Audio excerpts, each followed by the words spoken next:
madaxweynaha dowladda federaalka maxamed cabdulaahi farmaajo oo duhurnimadii maanta ka soo degay magaalada garowe ayaa socdaalkiisa waxaa ku weeliyey wasiiro iyo xildhibaano waxa uuna ka soo degay garoonka diyaaradaha garowe oo dhowaan dhismihiisa u dhammaaday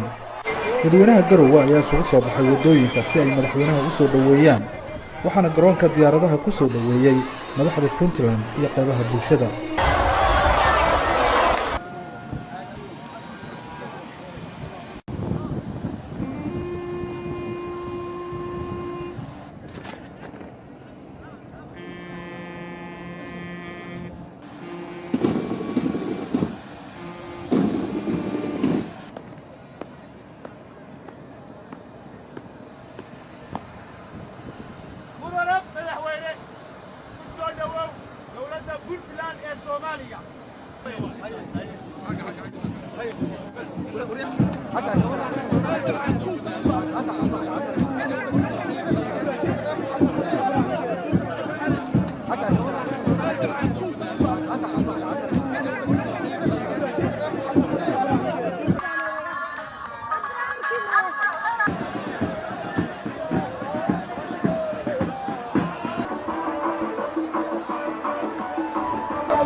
بسم الله الرحمن الرحيم السلام عليكم ورحمة الله وبركاته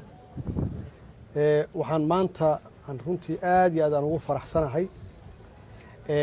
inaan halkan aan socdaal ku joogo magaalada Garowe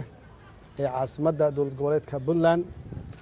iyo mudan madaxweyne adiga iyo dowladdaadaba sida sharafta leh oo wanaagsan ee aad noogu soo dhaweyseen aniga iyo wafdigeyga xaqiiqatan laba jeer hore yaan baajinay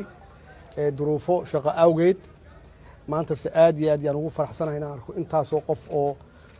reer Puntland reer Garowe ah inay sidaas wanaagsan noo soo dhaweeyaan oo ay jidadka taagnaadaan oo calama qoyan ay nagu soo dhaweeyaan aad iyo aad yaan uga mahadcelinayaa aad iyo aadna waan ugu faraxsanahay halkan waxaan u imid inaan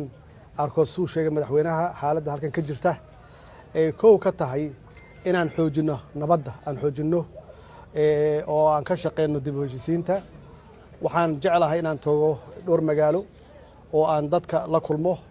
cuqaasha salaadiinta dadka maxaan ku raahdaa aqoon-yahanada civil society-ga jaamacadaha ardada dhigta guud ahaan inaan la kulmo oo ay la wadaagaan iyaga naftigooda waxa meeshaan ka jira aniguna aan la wadaago taladeeda iyo waxa aan ku biirin karo insha allahna wax badan yaan isweydaarsanin hadduu ilaahay yiraahdo waxaan ku soo gabagabeynayaa runtii waa soo daahay reer Garowe reer Puntland raalli ahaadaan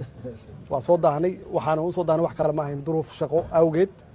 insha allahna waa ku soo noqonaynaa aniga iyo dowladda federaalka insha allah hadduu ilaahay yiraahdo waa mahadsantihiin ما شاء الله فرحسناhay goorta magaalada Garowe Puntland si fiican baa u soo dhaweeyay